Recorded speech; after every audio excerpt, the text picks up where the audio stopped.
Okay,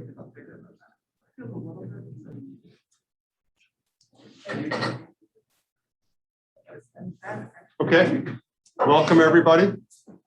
Let me know, make sure everybody can hear online. So what am I sharing? Let's start. Oh, there we go.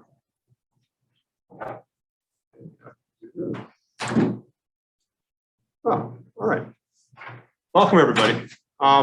Thank you all for coming to the Sustainability and Resilience seminar and course, pop-up course. Very excited today to have a great panel from Northeastern professors, students, Ph.D. folks to talk about climate justice and how it relates to the Northeastern University and to the broader movement and sustainability, resiliency, kind of policies and programs people are trying to get going. Here's a list of the panelists. We'll introduce them, have introduced themselves when we go forward. So this is a little different than we have been doing in past. We're having, before we had a professor and a staff person at Northeastern talking about the subject matter. Here we're going to have a more kind of open conversation with everyone here, with the panelists, talk about this kind of new and concept of climate justice and how it relates to the general sustainability movement and how Northeastern is trying to take it and work with it in our climate action kind of update. So before we get into that, we do, as we each class, we have students who are registered for the class give a little bit of a mini presentation relative to the topic at hand on something else going on around the country and the universities.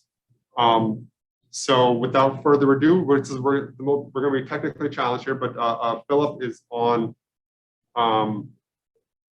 the Zoom call. So Philip, are you ready? Yeah. All right, we can hear you.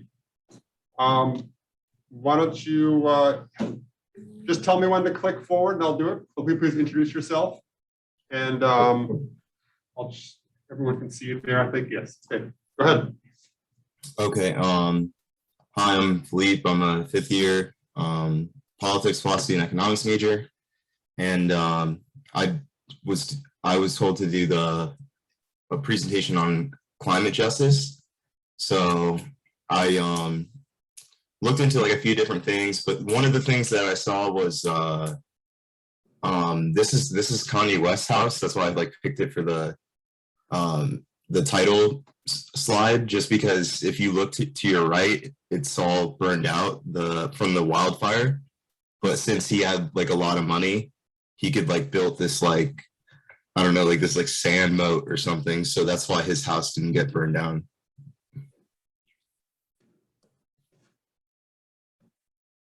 Next slide. Yeah, you can go on to the next slide.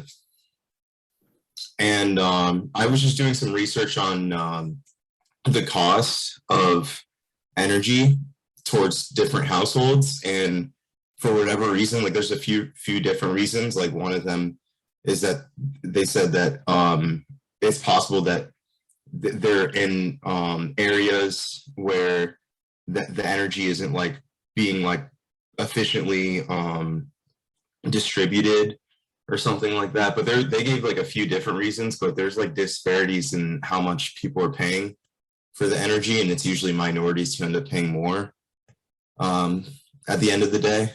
So you can go on to the next slide. And there's also like imbalances in how people like the effects from that. So I was reading this paper from a few different people from Princeton, and they were saying that yeah, it is it's $200 more per year. But if for homeowners, it was actually more, the amount of money that they were paying for their electricity for whatever reason. I thought that was kind of weird, but they said that even after they like corrected for like the variables that they were considering, like urban areas versus not and stuff like that, they still said that homeowners paid like $400 more per year. like comparing to like a white family. And African Americans are nearly twice as likely to have asthma, and that's one of the effects of air pollution and the different things from the climate. So it's kind of like I guess I wanted to like bring forward this like this thought, or like the question of like the burdens of the environmental hazards and environmental effects, and who has to bear the responsibility, even though we usually don't. We usually just sweep it under the rug. But you can go on to the next slide. Well, let me explain the picture. Sorry, that's Los Angeles. It's like a very popular photo of like the air pollution in Los Angeles, and it kind of looks like Mexico City, how it's like all just like in that urban area. Thank you. You can go on to this. And this was some different types of research I did, but I still wanted to include this slide just because I felt like it was important for climate justice. Like there's a lot of subsidies that the non-renewable energy companies get, like, and it's in the tune of tens of billions, if not hundreds of billions, because there's a lot of indirect subsidies. And I included the Gulf War photo, Gulf War I, just because people have to realize that these are essentially indirect subsidies for those industries. Like we're not acting with our military and all four branches of our military to protect any resource. Like it's only some resources are treated differently than others. Is that my? Oh, I think I have one more slide. Yeah, this is my last slide, and that was just like Jimmy Carter, and I thought that was like a cool moment where it's kind of like the center of power. So a lot can be done from the White House, and he put up the first solar panels in the 70s. That was like 50 years ago, or I think it might have been. I don't know. Well, I'm a history buff, so I'm thinking that it might have been Nixon now, but I think Carter might have done this because he founded the EPA as well under his administration, if I'm not mistaken. But regardless, he had like a big photo opportunity. He was the president that really championed this, like initially, like renewable energy and things like that, and that's what caused like a lot of conversation about it. And people were like, oh, okay, we could do this because the technology existed for a long time. So Carter was a solar panel person, but I guess Bush 1 was the EPA person. And yeah, I thought this was like a good slide to close it because they could always do like so much more, is why I put that photo up there. Well, thank you very much, Philippe. Yeah, it's the contrast of where we were and what we can do and where we are now. It's very interesting. So thank you very much, Philippe. Thank you.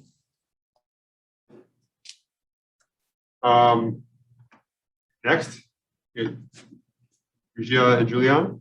Julian.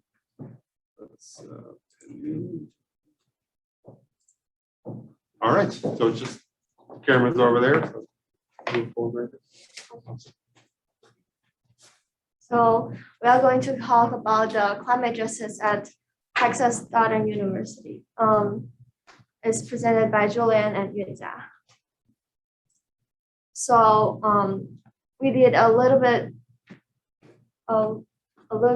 research on what is climate justice. So we all know that climate change is affecting everybody's daily life, but the impact of climate change will not be equally or fairly in the different community. Therefore, it has been a growing focus on the climate justice, which looks at the climate crisis through the human rights lenses, and the belief that by working together, we can create a better future for the present and future generations. And in general, many of the climate change victims have the disproportionately low responsibility for the mission that caused climate change in the first place, because for example, the young people and the people who live in developing countries, that they create fewer emission per capita than the main polluting countries. And for example, the low-income populations, the people of the color and the older and younger people, they all have more vulnerable to the hazard presented by climate effect, such as storms, flooding, poor air quality, and access to food and water. So in order to solve this unfairness, we need to let the world raise the fund to change this situation. Yes, so in relation to our article that we found on Texas Southern University, we found that they received a $4 million grant from the Bezos Foundation, and that will allow them to restore a lot of initiatives and work towards initiatives that they have planned for their Bullard School, the Robert D. Bullard Center for Environmental Climate Justice. And in receiving this grant, they're going to use those funds to really implement a lot of initiatives that they were planning to do, but lack the funds in order to do them. So first off, they want to contribute to the Justice 40 initiative that was proposed by the White House during this administration. This initiative is aimed at primarily restoring integrity and really bringing back the idea that science is relevant in today's society. It's something that a lot of people might not consider, but something that needs to be restored and something that has a lot of opportunities. So within this opportunity, there is links to create new formations in the communities that they work within. So like any college university, they do see that they have a responsibility in helping the community. So they want to create initiatives that will create rapid response teams, for example, to assist members in the community in really understanding ways that climate justice affects them. So that can be down to a micro level, all the way up to a macro level in looking at the entire town as a whole. And lastly, in looking at this entire article, we found that climate justice was something that obviously like the center focuses on, but it's something that they want to promote further beyond the campus as well. And by using these funds from the Bezos Foundation, they plan to go further and really create an impact. So that's our presentation. Thank you so much for listening.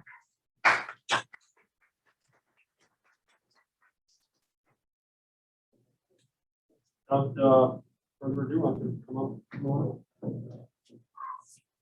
So just a reminder, we have about 30 people.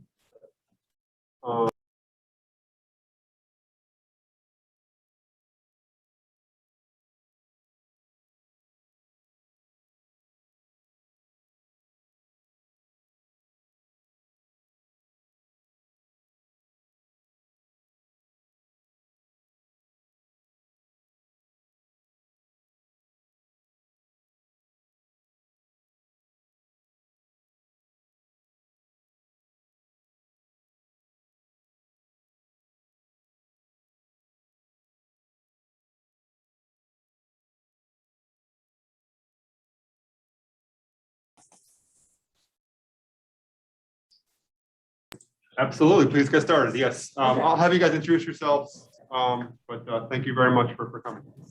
So welcome, everybody. We really want this to be an interactive session. So we have a great panel who are going to speak a little bit and share some insights about their own work in climate justice action here at Northeastern in different ways. But then we're going to leave time and space for discussion and interaction with all of you. So let me begin by saying I'm Jennie Stevens. I'm a professor of sustainability science and policy. I'm also the director of the School of Public Policy and Urban Affairs here. And I work on climate and energy justice issues in my teaching and in my professional work. And I'm going to ask each of the panelists to introduce themselves so that when it's their turn, we're not going to spend a lot of time with formal introductions.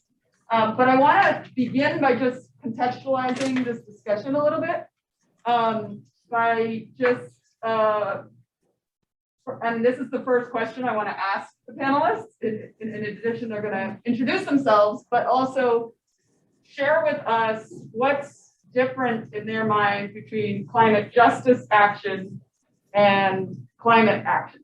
And we raised that right at the top because many of us are very aware of how a lot of climate actions focus on climate policies have focused on very kind of technocratic greenhouse gas emission reductions, decarbonization, and haven't thought about equity or the distribution of how the policies are implemented. So we're at a place where we're realizing how inequitable and disparate things are. So I think that's something we want to kind of get up front in our discussion. I also want to just contextualize where we are here at Northeastern, because I know this course is explicitly thinking about these big picture issues, but then also connecting it with Northeastern as a large university in a big city. What are the opportunities and challenges for Northeastern to advance and contribute to transformations in society and climate justice action? So that's kind of the big picture of where the conversation's going. And we have a really excellent panel here to kind of help us unpack what we're talking about when we talk about climate justice action.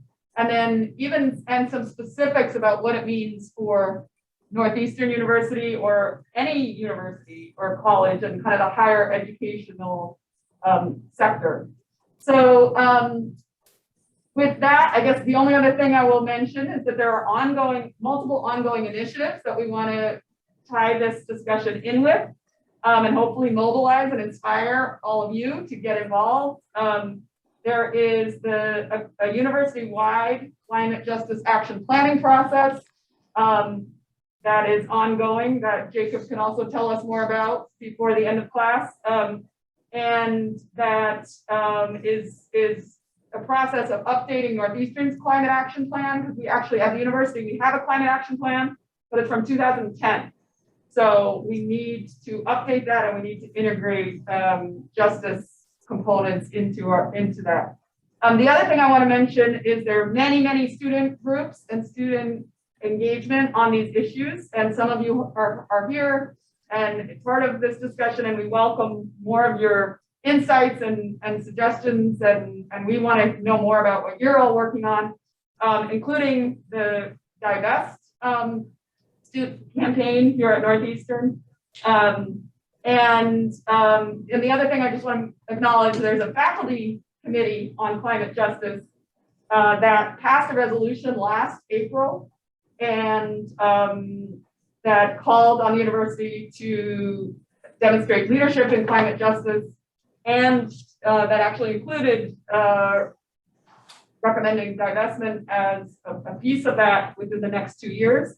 And so there's faculty engagement on these issues that students don't always know about as well. So we want to kind of bring all these things together.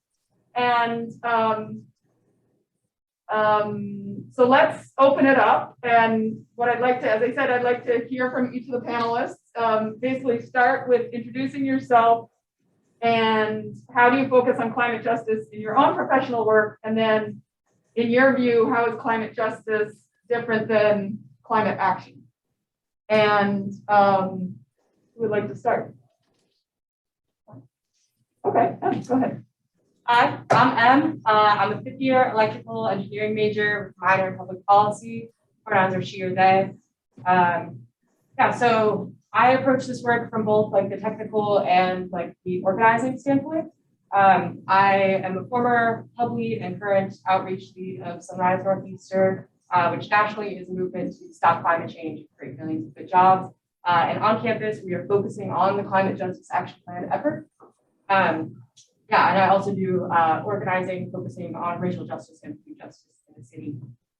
So for me, like having worked at companies that are trying to make fusion energy happen, for example, which would be a carbon-free source, they do not typically focus on climate justice as well. So that would include like what happens with the waste of their products, where things are sited, who is getting the benefits and who is getting the burdens of the technology, and are often like very resistant to it, especially because like basically folks who have been affected by environmental justice are more likely to consider that in their work going forward. And corporations can be very resistant to those kinds of changes. But like more broadly, like what it has looked like in school and beyond campus, when things are led by the communities themselves rather than folks speaking to them, you can see like an authenticity and a genuineness to it. As a small example, like the policies that we talk about at school in terms of like carbon emission reductions. So it's pretty removed from people's day-to-day lives. So yeah, like broad example is the scale event protests in France that focused on reducing carbon emissions through a tax that disproportionately burdened low income people. Great. So let's just kind of go down the panel here, and then we'll have Sharon also after. Yeah. Good evening, everyone. I'm Dany Faber, professor of sociology here at Northeastern University and director of the Northeastern Environmental Justice Research Collaborative. I'm on the governing board of Coming Clean, which is a coalition of about 300 different environmental organizations, EJ organizations in the United States, ranging from Greenpeace, Environmental Justice Health Alliance, NRDC, and so forth. We help make strategy for the movement as a whole, make sure resources go to the grassroots, and coordinate some of the actions on different organizations around the country. And then I'm a co-founder and the senior research fellow at the Global Center for Climate Justice here in Boston. And we're working on developing what I call a more emancipatory climate justice politics, both within the United States and globally. And particularly, we just launched a Green New Deal Cities Resource Hub. We wrote the Green New Deal platform for Michelle Wu, who's running for mayor here in Boston, and so forth. So when I think about the distinctions, which is a great question, between climate justice and climate change politics, I think what I would begin by saying is like one of our most fundamental rights as a human being, as a citizen, is to live in a healthy and clean environment, to breathe clean air, to drink clean water, and to live in a pristine environment. It's a right that's guaranteed by the Massachusetts Constitution. It's even written into the Constitution of Brazil. So when any government agency or corporation knowingly harms the environment in which we live, dumps pollution and other toxic waste into our community, that's a fundamental violation of our rights as citizens and our human rights. And very often this is the standard practice. Environmental crime is normative in the United States. It's routinely practiced on a daily basis, even by Fortune 500 companies, as it is globally. And so very often the way that companies will choose to displace harm onto all of us is driven not only by a logic of economic efficiency to cut costs, they don't have to pay for disposing of toxics properly, but also by a process of political expediency, which is the path of least resistance, which means that communities that have least amount of political power, where the residents have less time and resources and energy to mobilize themselves, those are the communities that are routinely targeted by industry in the state for the siting of incinerators, polluting power plants, and other type of ecological hazards. And in the United States, we're talking primarily about low-income communities, working-class communities, and communities of color.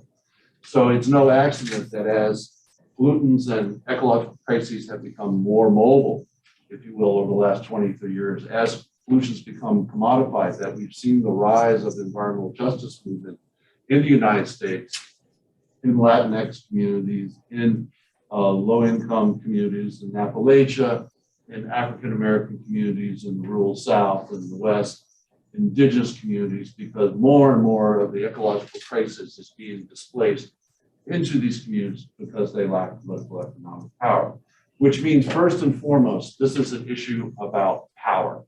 And every environmental issue in many ways is automatically a justice issue. So when you see a climate politics that divorces issues of power relations and rights and justice from the discourse, then I would caution you that that's deeply problematic. So what we're trying to do at the center is really develop a much more deep conception of emancipatory climate justice politics, which sort of reveals the power relations and the power structures, the exploitative power structures which are at the root of the ecological crisis and the climate crisis. Because unless we transform these power relations, we'll never ever be able to make the fundamental changes that are needed. Can I make one last point here? I won't go on too long. So the other thing is that I would say is that we are taking on the most powerful corporations on the face of the planet, what I call the polluter industrial complex. The oil and gas industry sits on $27 trillion in known fossil fuel assets. If they develop those, they'll take us 5 times beyond what the scientific community says is safe, and we'll live in a world that's 11 degrees Fahrenheit warmer by the end of this century. So there should be no pretense that we are taking on very, very powerful corporate interests, and that recognition should be at the center of our politics. Unless we have that power analysis, we'll never really be able to transform these structures of corporate power that are required. Finally, I would say that we need to build a multi-issue, multiracial, multi-class, mass-based climate justice movement that has the power to take on these powerful corporate actors. And to do so, we need to construct a vision of a future that can help inspire everyone to become part of the movement, not retreat in despair and feeling overwhelmed by the magnitude of the challenge which awaits us. But if we can be inspired by a vision of a future society that could be the best society that we've ever seen, that one not only tackles the global climate crisis, but also can attack issues of affordable housing, income inequality, good affordable transportation, healthcare, and so forth. If we can find a climate justice politics which infuses within it a larger politics of social and economic justice, that's the key to exciting and invigorating people to become part of a movement that will have the power to make the types of changes which are required. Great, well, thank you. And I just want to make a comment on that in terms of the optimistic perspective and the opportunities for all of us to engage in a way that connects all of these challenges and issues together, because that is really where we see the opportunities for transformation, right? And so whenever we see discussions of climate kind of in isolation of thinking about health and jobs or economic justice, transportation or housing, we need to be questioning that and think about it in a very holistic way, because that's really where a lot of the where we have to move toward integration, and that's kind of what the whole idea of climate justice is connected with. So I'm going to hand it over to our 2 PhD students who are here, and then Sharon, you'll be up next. Hello, everybody.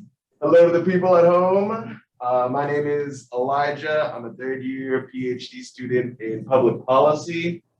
My work intersects with climate justice as I study this topic called the solidarity economy, which is an alternative development framework that really emphasizes values of participatory democracy, pluralism, autonomy, equity in all dimensions, whether it's age, race, sex, faith, ability, status, and sustainability.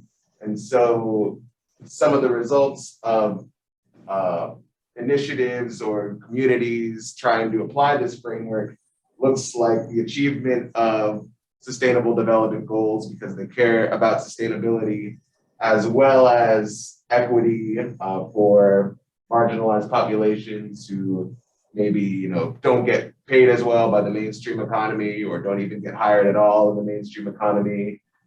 And I am really interested in this topic because I'm curious as to whether it has the potential to broadly transform the society, which I think, as Dr. Faber pointed out, is really important. Climate action is pretty easy. Climate action looks like the state of Massachusetts bringing the cost of a $14,000 solar panel establishment down to $10,000. That way, pretty wealthy, mostly white families say, oh, this solar installation, it looks a little more tantalizing now. I can save money in the long run. It's only going to cost me $10,000. Climate justice is hard because the people who have been burdened by environmental degradation either don't have $10,000 or they don't have a home, or even if you retrofit their home or their apartment, then they get gentrified because of large market forces. But the fact of the matter is that we do need to do things that are hard, because it's not just people who have historically been suffering that are at risk, but many more people will go down if we don't do bold climate justice in this country and across the world. So I'm Alaina Boyle. I'm a second year Ph.D. in the School of Public Policy. I concentrate on sustainability and resilience, and most of my research is asking about transformation, climate transformation, and what successful climate policy looks like. So to me, climate justice involves addressing social issues at the same time as climate change, because as everyone else on this panel has said, they are inextricably interconnected. So, you know, if you are a government, for example, it's really easy to cite a fossil fuel company that emits pollution next to a poor community, a community that doesn't have power, that's not going to be able to complain about it. And then you say, well, fossil fuels have some costs, but it's not an undue burden. It's not an unreasonable burden for our society to have this energy source. So climate justice, typically people talk about 3 or 4 kinds of justice. So that would be distributive justice, as in how the burden of climate pollution is distributed. Procedural justice, as in who gets to decide. Restorative justice, as in can you give people back their health after it's been taken away from them. And retributive justice, can you even out the scales once the burden of pollution has been distributed. So what that means really when we're trying to think about what climate justice could look like is how can we redistribute the burden of pollution, because there is a burden that will exist as long as there are fossil fuels and as long as the byproducts of fossil fuel combustion. And that doesn't just mean energy, that means plastics, which are everywhere. That means our agricultural system, because fossil fuels drive our entire agricultural system and the distribution of all of the products that we all buy every day. So that means as long as fossil fuels are driving our entire economy, there are going to be these burdens that we have to figure out how do we distribute them and who gets a say.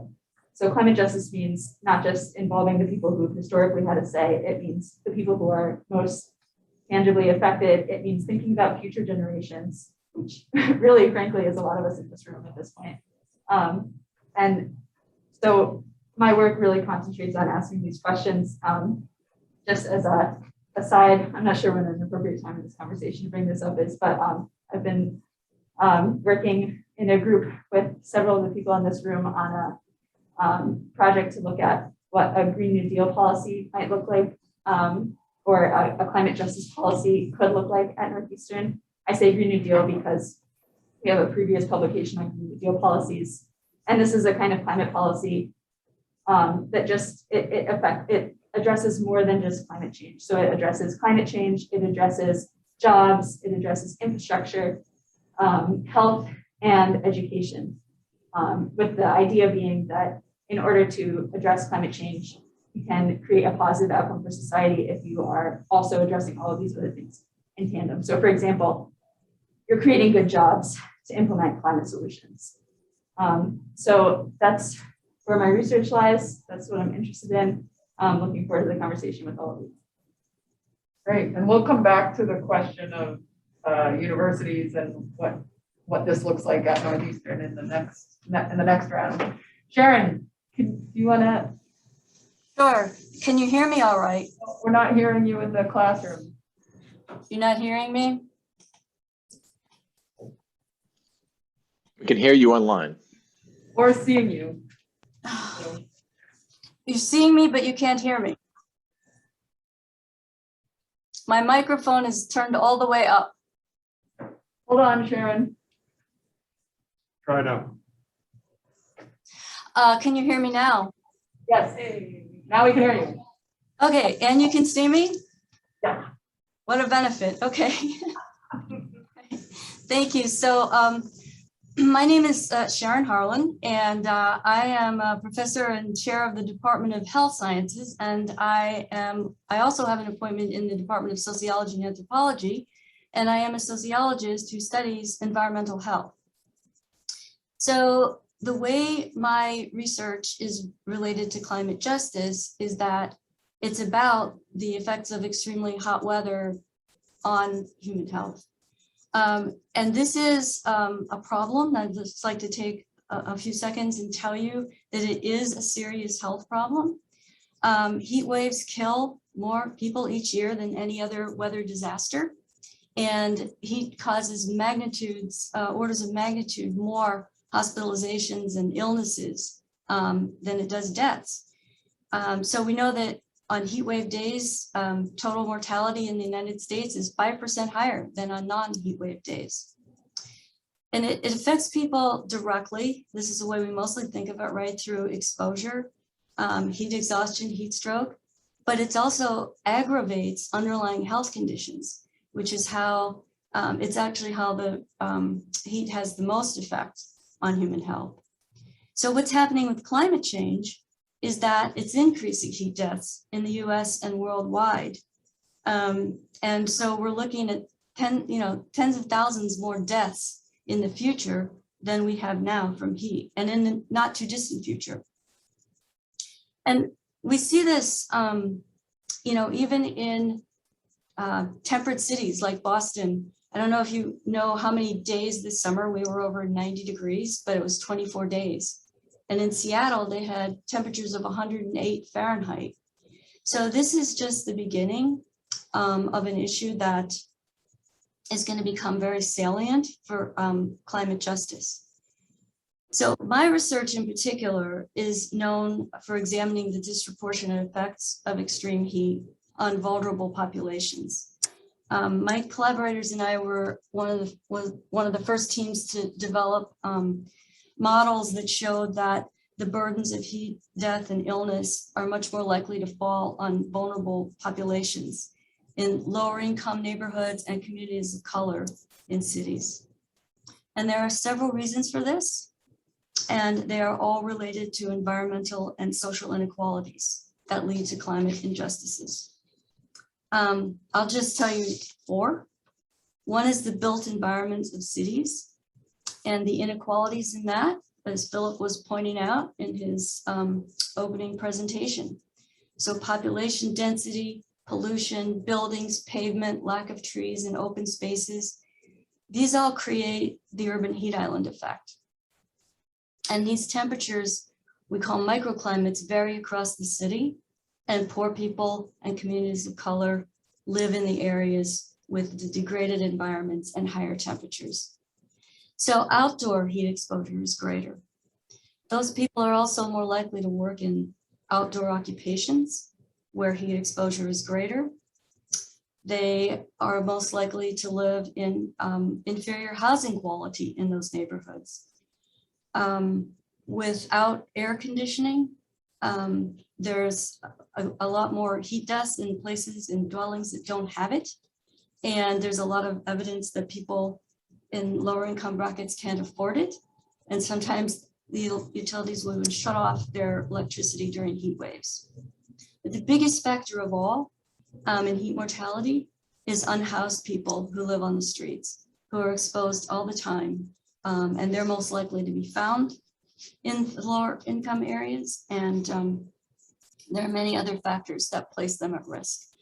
So that's my story. Heat is my climate hazard, but you can choose any other climate hazard you like, whether it's hurricanes or melting glacier or increased precipitation or drought, and you're going to find the same thing, that those who are at the bottom levels of social hierarchies live in the most degraded and fragile environments, and therefore they're going to suffer more from climate change. And those are the climate injustices related to my work. So how do I think about climate action and climate justice? There have been so many good points made already for this.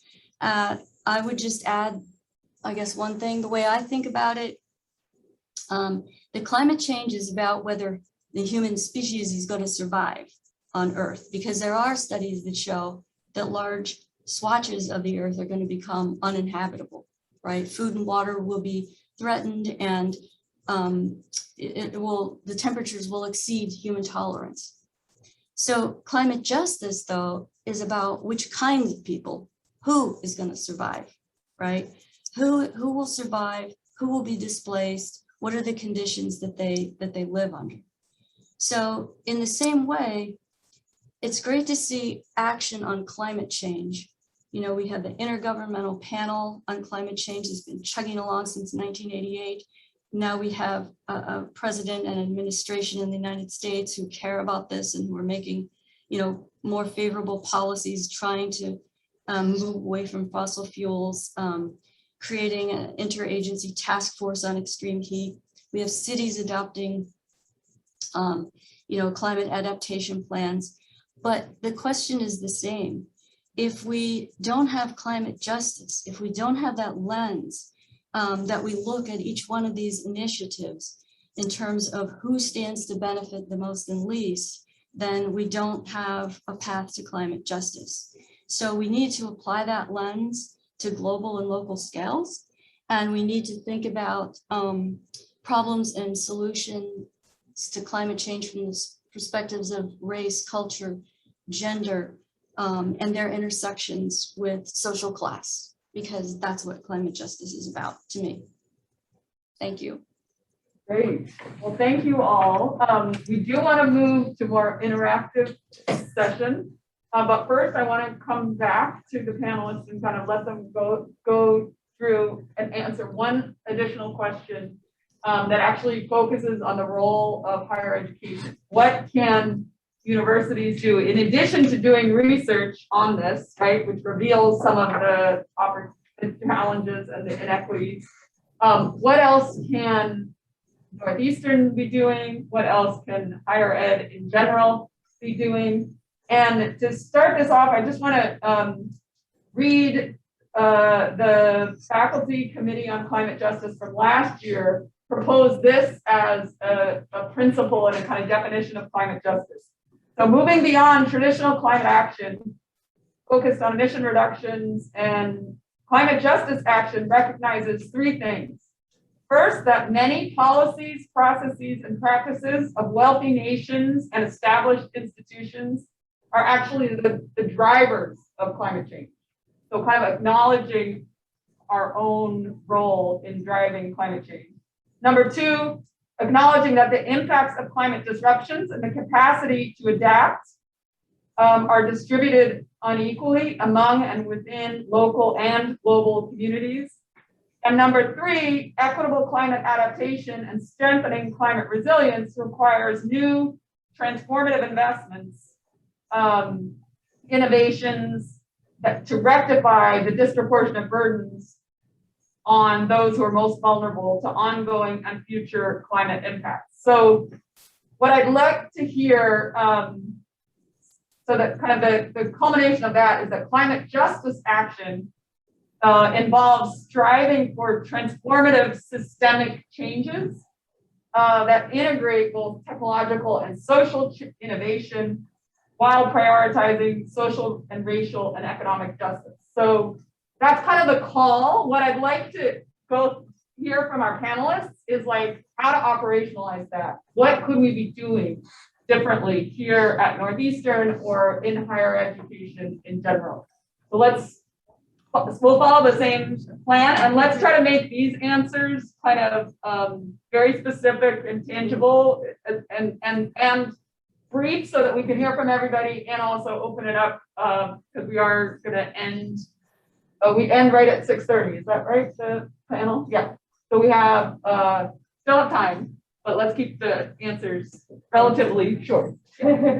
Yeah, I mean, so to start, like our university is an anchor institution, and you can kind of think of that as like we are a center of gravity for our neighborhood that pulls things towards us.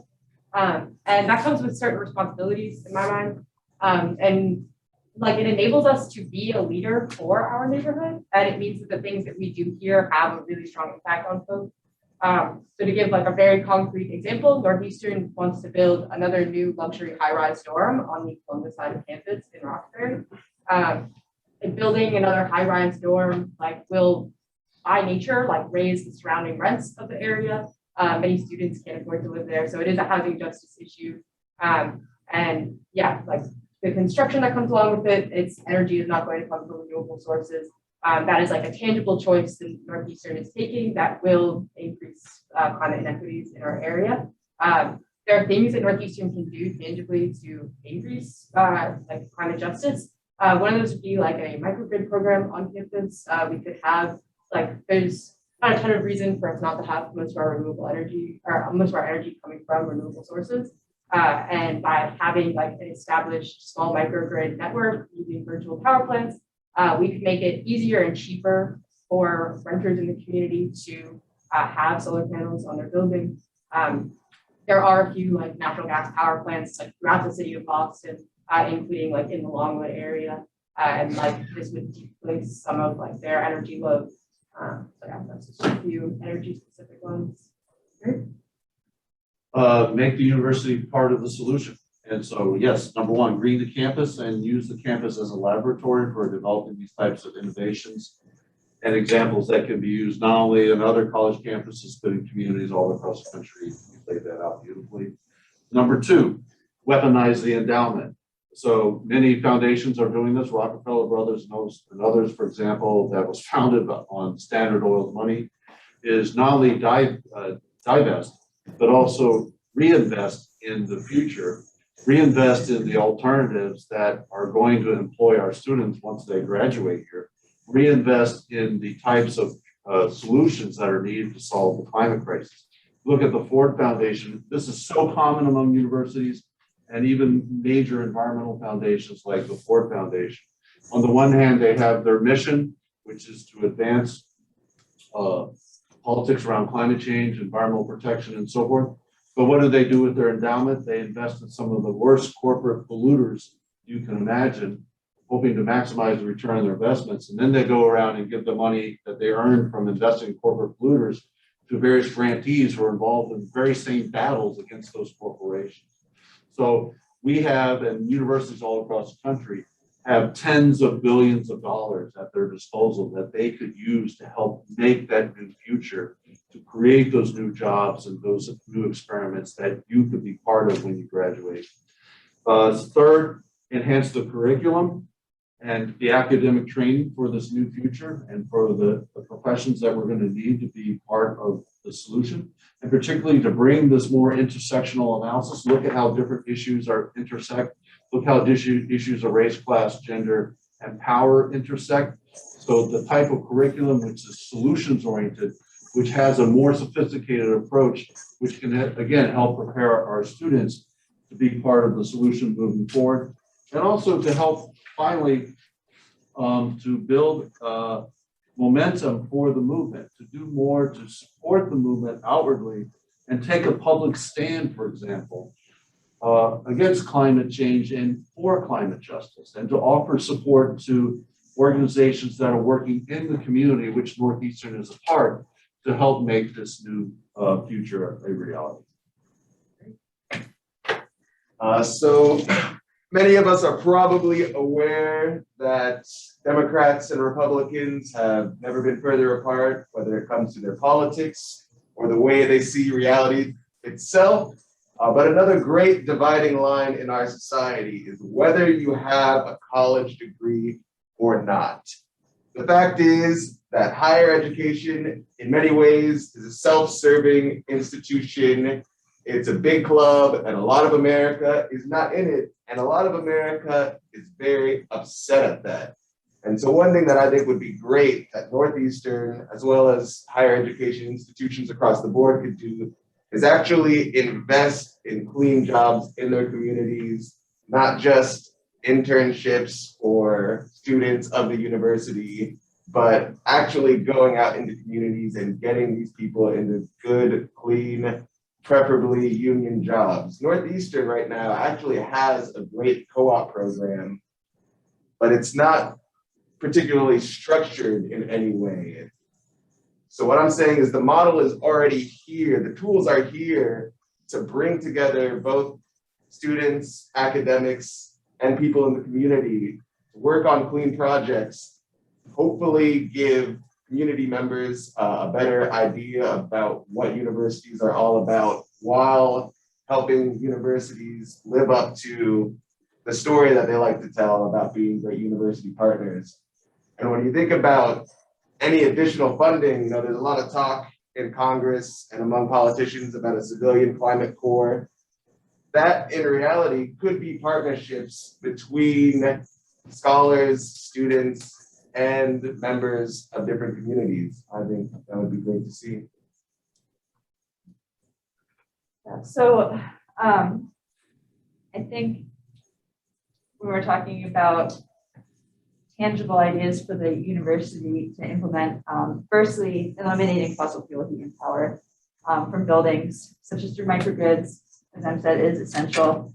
That not only empowers the campus community, it reduces exposure to local air pollutants, and allows for a sort of a laboratory on microgrids, which would be a great research opportunity. Secondly, as Professor Faber said, divesting from fossil fuels. And I see this not really as a weaponization, but really if you are investing in fossil fuels, what you're doing is you're saying, I'm going to put my money to bet that fossil fuels will continue to be profitable. So A, it's a bad investment because fossil fuels are not going to continue to be profitable. They're being heavily regulated against. B, you're actively betting on the thing that's going to make our society worse. And C, there are many more opportunities to invest in things that are actually going to grow in the next couple of years. Renewable energy is a great sector to invest in, as well as other climate justice related activities as opposed to opposing activities. Thirdly, I think it would be really great if Northeastern could make the data on all of our buildings not only accessible, but easy to see and use. Again, this is an opportunity for research, which is what the institution is about, but it also means that we as the community at Northeastern can actually see what's going on in all of the buildings. It means that we can understand, where are there potentially pollutants, such as from combustion in buildings? Where is there an opportunity to be better? Where could we be installing solar panels on roofs, things like that? And then fourthly, working with the local neighborhood on land use and transit planning. So this is really similar to Elijah. So basically I'm just repeating everything everyone else is saying. But I think all of these opportunities are opportunities not only to reduce carbon emissions, but also to work with people in our community to create good climate jobs, to create jobs that have good benefits and pay well. And also, as a research institution, opportunities to create good research data and opportunities to use Northeastern as a leading institution for innovation in this area. So thank you. Great. Sharon, let's hear from you. Okay, well, again, the advantage of going last is that everybody has said everything, and we're all on the same wavelength, I think. I had 3 actions that I was going to discuss, and the first one was put your own house in order in terms of Northeastern and thinking about the campus as a physical plant, separating itself from the fossil fuel economy, looking at its own built environment to make sure that that is energy efficient in terms of materials, thinking about transportation, and really the work policies that we have that could, working remotely can reduce traffic and congestion and the fossil fuel emission. So I endorse everything everyone said about the university. Engage with the community. Certainly, I think, I go back a very long ways with Northeastern because I graduated from here as an undergraduate some decades ago. And I have seen relations between Roxbury and the university over this time. I think it would be good to conduct an assessment of exactly what these relations have been and how the university has exported harm to the community, and maybe some good things that we've done as well, but to have an assessment and to think about, do we owe the people who live there a debt? We have a term for this in environmental sociology. It's called ecological debt. You know, how can we compensate the community for resources that we've used, air and space, and the things that it has taken to build this great university here. I think that I learned a lesson a long time ago when I began working with community groups on issues around heat and climate change. And I found that it's better if you ask what they want and need from you and not assume that their issue is climate change. There are lots, as we've been pointing out, lots of justice issues here that are intertwined with climate inequalities. And so I think it's better to take cues from the community on what we can do. And finally, in terms of, you know, us, the university's greatest resources are the people who work and study here. And I think there's room for everyone. The part of the university brand is experiential learning. And there's a use for everyone's talent in physical, social, and health sciences, and across, and engineers, and across architects. Every discipline has something to contribute here. And so for us, we who are, you know, engaged in this work, it's a matter of educating and enlisting others. Good. So we're gonna open it up. And did you want to I just add had something? one more extra? And then we want to open it up to questions and comments and ideas and a more interactive session. Yeah, folks had mentioned a lot on asset-based community-led development, and just I would be remiss if I was not specific that we are on the unceded territory of the Potawatomi and Massachusetts tribes. And those are folks that the university should have a specific positive relationship with. These are folks who were stewards of this land for centuries before settlers arrived, and they have very deep place-based knowledge about our area. And like, yeah, in terms of like ecological debt, like that is, there's no reason for us to not have like a deep relationship with the tribes whose land we're on and learn from them on the climate justice front. Thank you. All right, so let's open it up, and we can also monitor the chat, or can you do that to see if there are people online? Yeah. Okay, great. Any questions, comments, ideas?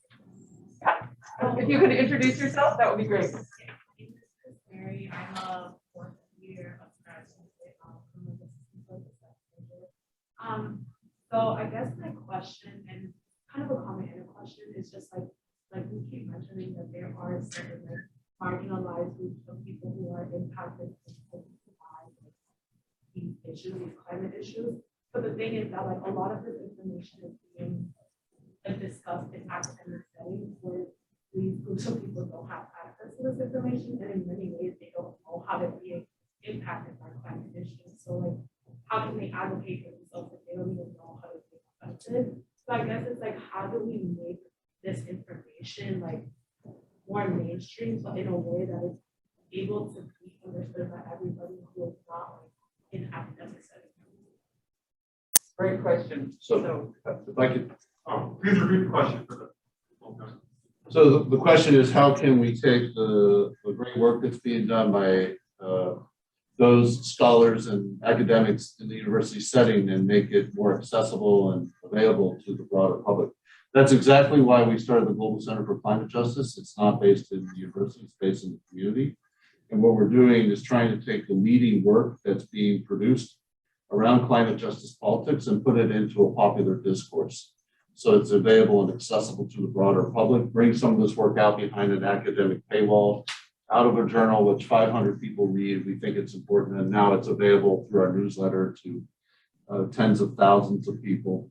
This is a lot of work we do at Coming Clean too, and to work with different movements that have already organized segments. So we have a a piece, for example, coming out of a global pesticide crisis and how that relates to climate change, because there's already a movement both nationally and globally around pesticides, but they don't necessarily have the ammunition to connect pesticides to climate justice.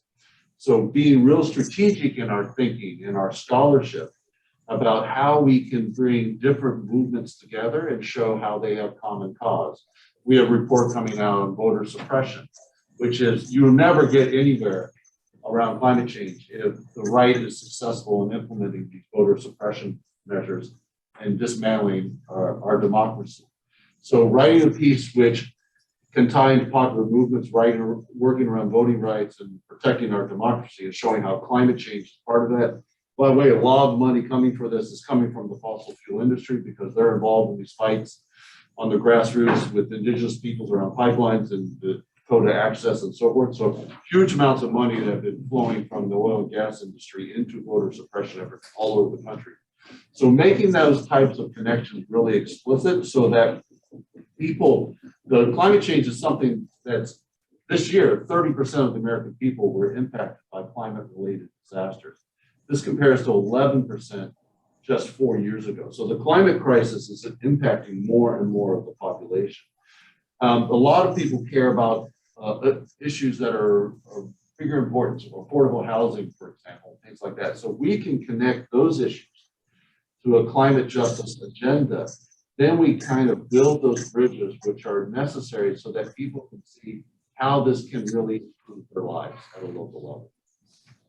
Want to speak to that as well? Sure. So you asked a great question that has brought me a lot of pain during a lot of late nights, because I think, the world doesn't really need like a handful more of experts. Universities aren't pumping out PhD students very quickly. I'm like, what the world really needs is like experts embedded in every community. And then it makes me think of how the fabric of our society is so torn and tattered. And I'm going to be honest, I have a lot of negative feelings, but not a lot of great answers. But one thing that I think about is as you are getting your education, and if you want to get more education, you go to graduate school, do things that connect you with ordinary, well, I shouldn't say ordinary because, that makes us seem like we're extraordinary, but do things that connect you with different kinds of people, different kinds of volunteering or different kinds of jobs. It would be great. One thing that the university does do, at least for PhD students, is there's, an experiential learning program where if a nonprofit, or even maybe it's not even quite a nonprofit, it's a collective, they can't necessarily afford to pay you, it can be worked out that you can, work with them basically for at least a semester where you're doing research and the university is paying you, and you're also helping that group accomplish some of its work. I would like to see those kinds of things expanded, but really, I think the core of your question is like, how do we stay connected to different people and not just end up in an academic silo by the time we graduate? Something for everybody to think about. So I have 3 thoughts on this, and they're all at an institutional level. So I'm sorry, I'm not going to have like a good list of ways we in this room can fight this battle. But the first thing that came to my mind actually was back before starting this PhD, I worked in energy efficiency and housing. And one thing that came up towards the end of my time there was that doctors are a touch point for a lot of people in the population. So if you have a house that's really unhealthy, your house gets really cold in the winter and you're old and it makes you really sick. Doctors should be asking patients about these like environmental factors of health. And I think that climate is now becoming one of these environmental factors of health, as Dr. Harlansworth has shown us. Secondly, I think governments are a point of contact. So New York State has a health in all policies initiative. I think that all of our governments could have climate in all policies initiative. All of these issues are touching on climate. All of the issues that we interact with at this point are related to climate. So we should be considering climate in all of our policies. So maybe that means that in interactions with people in constituency, there will be, mention of climate, even if it's not necessarily the issue at hand. And then thirdly, I worked in Michelle Wu's office this summer. She's a city councilor for Boston and a candidate for mayor. And one of the issues that I worked on with her was how to implement building upgrades for Boston public schools. And something that came up during that process is that you can be incorporating climate change into public school curriculum. So maybe it's not at the university level, maybe it's not super thorough, but at least you're giving kids a basic understanding of climate change, how it's going to affect them. You're showing them, green roofs, you're showing them opportunities. And then that information can sort of also filter back up into the community because kids will, bring that home to their parents and their family members and the people that they interact with every day. Just quickly, like the access to information issue is a big one, and a tangent one is the bandwidth question. Folks who are low income and experience a lot of these justices we talked about today have less time in their day to think about and take action on climate change. It is like, as probably everyone in this room has a huge emotional burden also to like think about climate change all the time. And there's a point in a lot of climate justice work where it'll be like, wow, like the people that we really want to be making these policies like are not in this room. Like they do not have like, for whatever reason, the time access to this space right now. And the thing that comes up a lot is just like, it's costly to participate in this work. And I think directly compensating people for participating in things like this, like participatory, like the climate justice action plan that the school is working on and how we will need feedback from our immediate surroundings, considering paying people for participating in this work, I think is like a really, really big option to like make it more accessible to everyone. Sharon, did you want to speak to that? You don't have to. Well, all these thoughts, I think I'm right on board. I just wanted to give like maybe two examples. So my work, I think globally, but I think my work is very local. So two quick examples of when I was at Arizona State University doing this work on heat and engaging with communities and getting involved with residents. One of the things we did was actually produce a children's magazine about all aspects of the urban heat island and the health effects. And that was shipped to a good proportion of school children across the state of Arizona. All right, so I think that's an example of being engaged and connected. And another thing was that one of my PhD students who now works for the Union of Concerned Scientists became involved with a local neighborhood association in a place we were working. And this neighborhood had this terrible barren patch of ground that was supposed to be a park. And they had been trying to convince the city forever that they should put trees and grass here and make it a park like other places in the city. And they wouldn't listen. But the student who spoke fluent Spanish and is actually a spatial scientist and modeler got data and modeled this thing and showed the city what the effects of greening this park would do. And today it's a nice green park. So I think those are just examples of the way that, we can engage and take our work into the community. I would just add that there's a movement to flip it around rather than us take our work to the community, have community-based and community-driven research and engagement. And we have in the School of Public Policy and Urban Affairs, we have several experts in that space, and there's some new National Science Foundation initiatives. There's going to be some funding for that. So it's the beginning of a paradigm shift to move away from we are the experts and we have something to offer, rather than flip it around and say what is needed, and then how can academics respond to that? So thank you for that really important question. Other questions? Yeah, introduce yourself. I'm Josh Lee, first year National Science Policy student. I want to ask about how climate justice work is tied to anti-capitalism and socialist organizing. know, especially in that with expanded it on capital. Sure. So I won't give a super detailed answer. If you have dabbled in anti-capitalist literature, you know they have actually quite complex historical analyses. But you look at injustice racially, environmentally, climate-wise, and you study this long enough and you see the connections of, you know, this racial capitalist system where people of color are undervalued and their work is undervalued and their lives are undervalued and their labor is exploited to basically build their own means of self-harm. You know, they're put into the dirty jobs that pollute their own communities and don't get the education to learn the self-sabotage that they are participating in.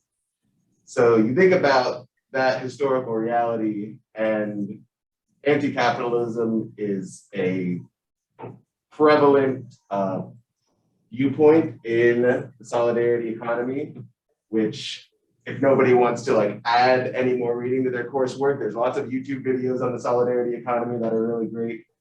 But they find that you have to figure out how do you motivate people to build a better world beyond just the financial incentive.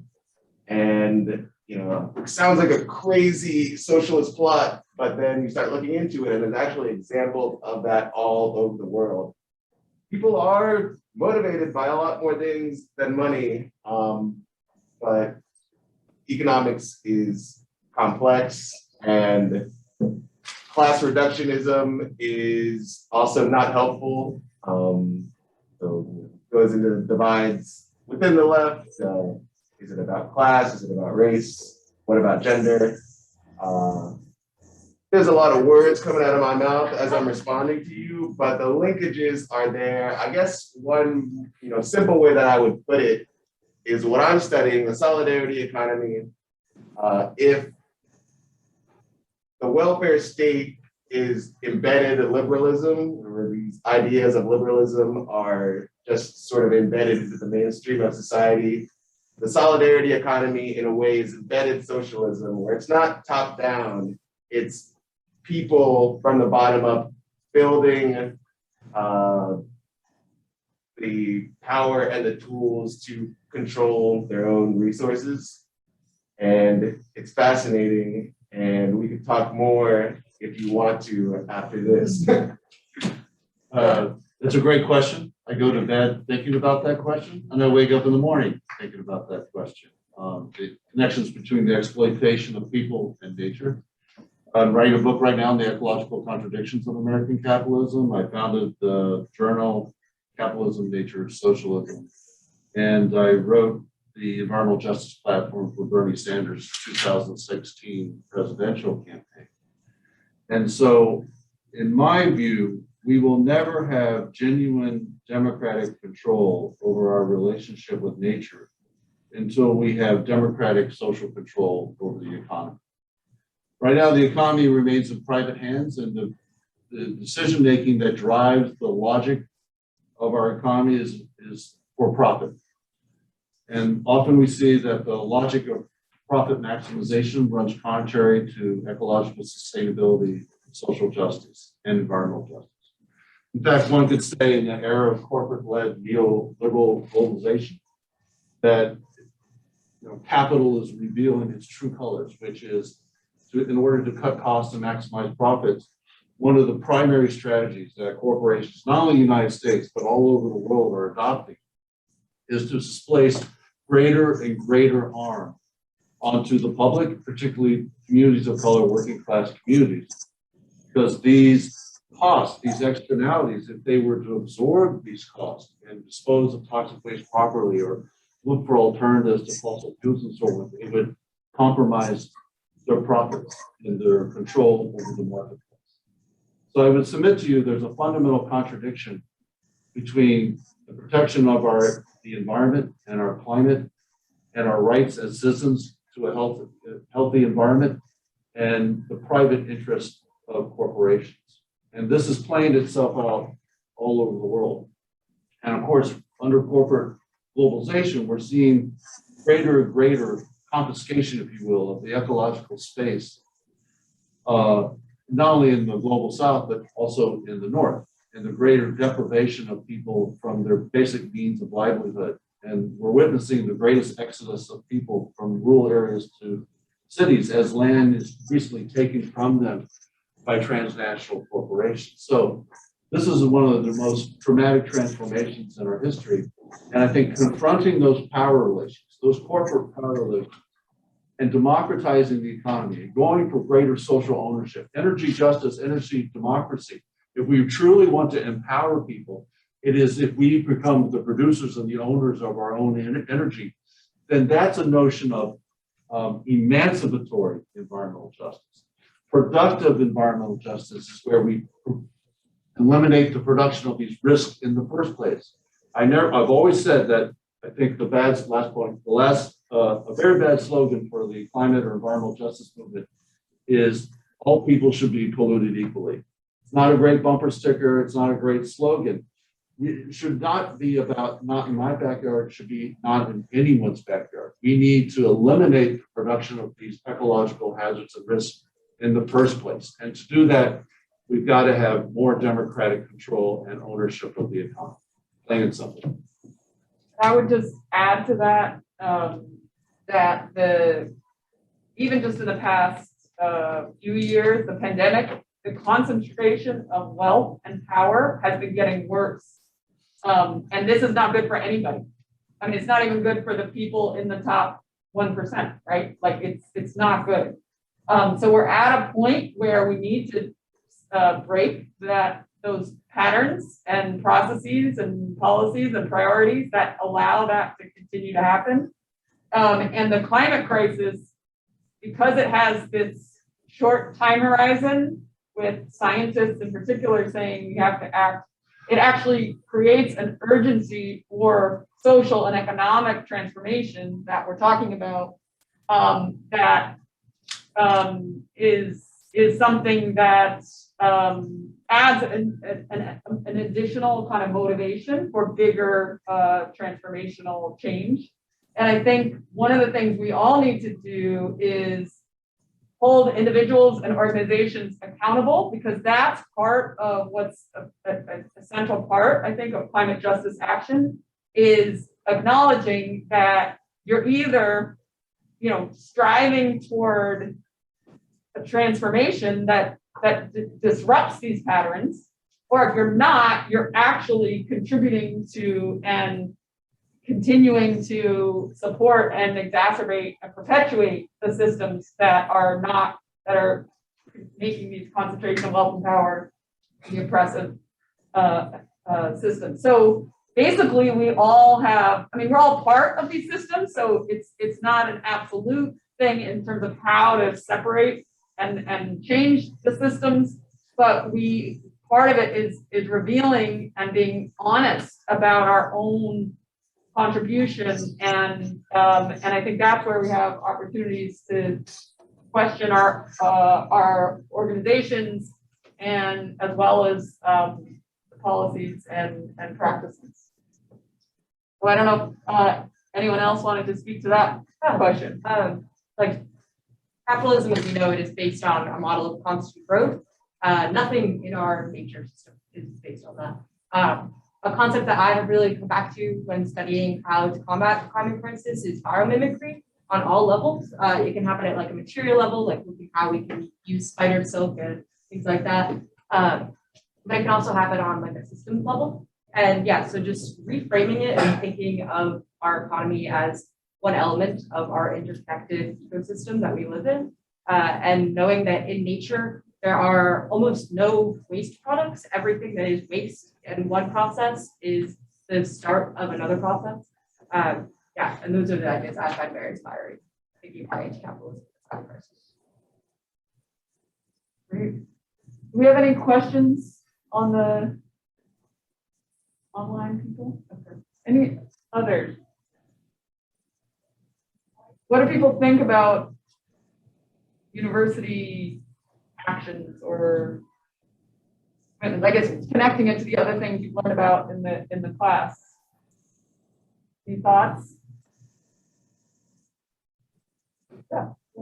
Sorry, I'm always talking. But like just given the whole debt thing that was risen, I think that it does have a debt to their community and they should do more, especially like I'm coming at this from just like another lens, but like thinking about what we've done to affordable housing in Rock area, because some displaced a lot of families, like that's where my passion kind of lies. And it's like we are contributing to this neighborhood, so if we have the tools to fix it, why not? Do you have ideas on what could be or should be done? See, one thing about me, I have a lot of like connect, like I can establish the problem, but I don't have the solutions. Does anyone else want to? Yeah. I know last class or maybe 2 classes ago, we talked about doing like renewable energy projects with the community, but there's like a lot of bureaucratic issues with that and like, you know, different ownerships, like Evercourse, things like that. So would it be like feasible to do a lot of these things with the community? Like, do you guys actually see a way that those things could be done, or is it like because of different systems, it might not be? Yeah. So I guess I'll start, and then one thing to keep in mind is that one of the things we come up with time and time again is, that's not feasible because X, Y, or Z, right? And so when we're talking about systems change, we actually have to change the system. If you don't change the systems, you can't expect different results, right? So that, I mean, just a simple response is that when people say, we can't do that because of X, Y, or Z, they're we have to keep asking and keep pushing and try to be innovative in certain ways. So yeah, go ahead. Yeah, I mean, these are really great questions, and one that I've grappled with a lot. So when we started the Northeastern Environmental Justice Research Collaborative, our goal was to find ways that we could engage students and scholars and researchers here in service of the community. So for example, we held the first meeting here around the Green New Deal. Christina Schlegel organized a meeting with the help of Jennie. We brought everyone from the community together to begin thinking and brainstorming about what a Green New Deal would look like, inclusive of as many organizations and movements from the greater Boston area as possible to formulate a vision. We wrote the first environmental justice policy here at Northeastern. We brought together community organizations and lent our expertise to helping figure out the problems that were confronting the community in the construction of such a bill. And the same is true with the executive order on environmental justice. So as scholars and as students, one of the things that I've always been attracted about Northeastern, we were established as the alternative to Harvard. We still have one of the most progressive law schools in the country. And we were a place where we always had this reputation of having faculty that were deeply engaged in policy, as you see at the center, and working with social movements to make the world a better place. So I think there are all of these opportunities. There are amazing institutes and work being done here by both individual scholars and by organizations that you can plug into as students. Then the larger question is, how do we transform the institution as a whole, the administration, to act in a similar way as as many of the faculty do here? And I think that I'd like to applaud the efforts that you've made around doing the work around a Green New Deal, for example, because I think that's a very important step in that direction about making the administration more responsive to the demands of not only the faculty, but the students, and to make them part of the solution. So I think becoming part of that effort, it's not going to happen on its own. You guys need to apply pressure to the university. You need to become mobilized and organized, and you need to see yourselves as part of the community also, and not separate from the community. And so I would kind of reframe the way the questions have been presented and think of it yourself as living in this community too, and that you have the right to organize and make demands of the institution as well. Sophie?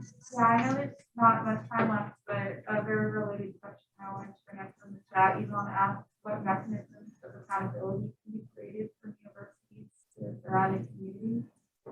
So, you know, thinking about how we might work well, but maybe specific mechanisms. Elijah or Alaina, is there anything about that in our paper? So I was just gonna mention, Elijah and Alaina and I and a few other students, including Sophie, have been working on a paper that is about climate justice in higher education. How can colleges and universities promote societal transformation? And that paper isn't quite ready to distribute, but it's getting very close. So we will try to distribute that before the end of this pop-up class, probably next week or the week after. Is there anything specific about accountability that we talked about in that paper? Not at length. You know, there's mention of either graduate assistant or faculty unionization being a point of leverage so that more people of the university actually have a voice over decisions. You know, there's some discussion of who should be on the boards that make decisions for the university. And students, you know, maybe not as much at Northeastern, but you see at Harvard, at BU, who have begun fossil fuel divestment. When students make a stink for long enough, sometimes the university actually listens. And maybe this is too ambitious, but there are actually enough students here at this university that you all could control city politics if students voted at very high rates. Elections are not decided by very many people. You know, Michelle Wu just came in second place in her election and she had a total of 9,000 votes. We got first place. Oh, and she topped the other one probably by 3,000 votes. We probably have over 40,000 students here. So in some ways, you know, the accountability is in the hands of people who actually want to hold people accountable. But I understand we would like to build other institutional measures of accountability as well. So that might be a good place to stop. I want to be conscious and respectful of everybody's time, but I want to just end on that point about we all have opportunities to challenge the power structures and try to disrupt the systems that are perpetuating climate injustice and hold ourselves and our colleagues and our supervisors and our students hold ourselves accountable to a new set of principles and paradigms for a more transformative engagement. So with that, I want to thank all the panelists and thank you, Sharon, on